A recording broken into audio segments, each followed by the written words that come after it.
నాకు ఒక్కటే కోరుకున్నా, వైభవ్ సూర్యవంశీ అన్ని టీంలతోటి బ్యాటింగ్ మంచి చేయాలి, మంచి పర్ఫార్మెన్స్ చేయాలి. ఎస్ఆర్ఎస్ తోటి మాత్రం జల్దీ అవుట్ అవ్వాలనుకున్నా. దేవుడు నా కోరిక నెరవేర్చిండు మామ. నిజంగా చెప్తున్నా కదా, ఫస్ట్ బాల్కి అవుట్ అయిపోయినా అమ్మయ్యా అనుకున్నా వికెట్ పడంగానే.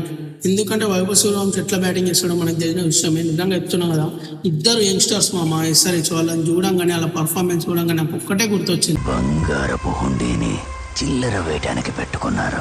4 మ్యాచ్లు బెంచ్ మీద ఓపెన్ పెట్టినాం. లేట్ అయినా కూడా టీంలోకి అయితే తెచ్చిలో అది చాలు. పర్ఫార్మెన్స్ మాత్రం ఇచ్చి పడేసిలో.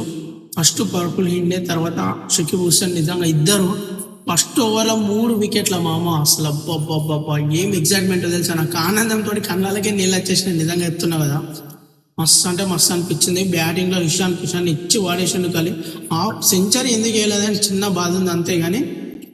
ప్రఫుల్ హిండే, షకీబ్ హుస్సేన్ ఇద్దరు మంచి పర్ఫార్మెన్స్ కంటే ఎస్ఆర్హెచ్కి మంచి బౌలర్స్ దొరికిల్లని చెప్పుకోవచ్చు మామ. ఎన్నో సంవత్సరాల నుంచి మన ఎస్ఆర్హెచ్కి మంచి బౌలర్స్ లేరని మస్తు బాధపడ్డాం. కానీ టోప్ లాంటి ఇద్దరు బౌలర్స్ దొరికిల్లు, అది కూడా ఇండియన్ బౌలర్స్.